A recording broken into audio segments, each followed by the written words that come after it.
as you know, Friedrich Nietzsche, the German thinker, famously said, God is dead. And in a wall in Germany, his quote was written in a public washroom, or outside a public graffiti, God is dead. Right. And below that was written Nietzsche, Friedrich Nietzsche.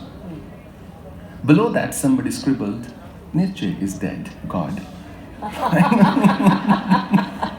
So he is actually dead. And when we talk about the concept of death, we usually say, as soon as somebody leaves their body, we say so and so person is dead. Their legacy may be alive, their work may be alive and flourishing, but we say if somebody's name is Ram Prakash, he breathes his last, we say Ram is dead. Right. But is Ram really dead? Anyway, I don't mean to get into that deep philosophy. In terms of your question directly to me, Yes. what God is. The heat in fire is God. The coolness in water is God. That coldness in ice is God. That warmth in sun is God. That beauty of a gentle breeze that just simply puts you at ease is God. My definition of God, thank you. My definition of God is the inexplicable essence of all beautiful things in the world. I can give it whatever name I want to give it. I can give it whatever form I want to give it. And we are living in one of those weird times where the moment you use the word God, an educated mind thinks you are either a crook or you're ignorant. The moment you use the word God, they say, oh, here is somebody who's going to now condition us with his thinking, or here is somebody who doesn't know what they're talking about, or here is somebody who hasn't realized the truth. Right. The reality is, most of what is happening in our lives, we don't control. I can control sitting with you here, but I can't control this audience. Right, right. They could be creating a lot of ruckus right now. Yeah. Now, we cannot control what's going on around us. I cannot control an earthquake, no matter how advanced a scientific mind I may have.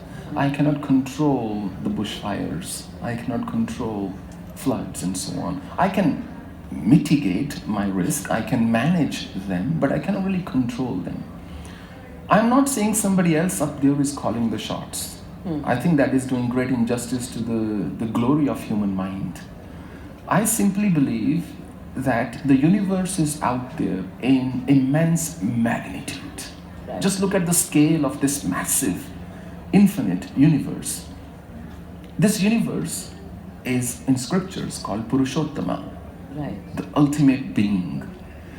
If you were to magnify, put your skin under some microscope and magnify, eventually you will see some cells floating around in the space. Right. The way I see human beings connected in all life forms and inanimate objects connected in the world is each one of those is a cell in the universal body. From a distance, they see floating around. And whatever we do, think has an impact on every other person in this world. Each planet is simply a cell in the universe. Absolutely, yes. So we carry within ourselves a microcosm. We have the same Milky Way, the arteries, and we have the same these hair follicles and so on our body, the way stars are in the sky. To gain that oneness with the universe is realizing the kingdom of God. That is awakening in my view. That is what God is in my view.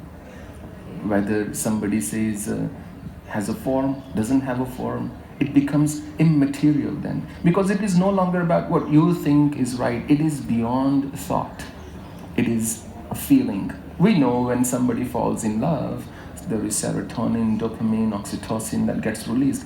But can I evoke feelings of love by injecting those neurotransmitters in somebody? No, no. I can make them feel good at the most, but I cannot really make them feel loved. Right. So science is explaining everything. Science has a reason, an explanation for everything. I wish our religions operated like science. We would have made such remarkable progress. Hats off to the scientific progress of this world.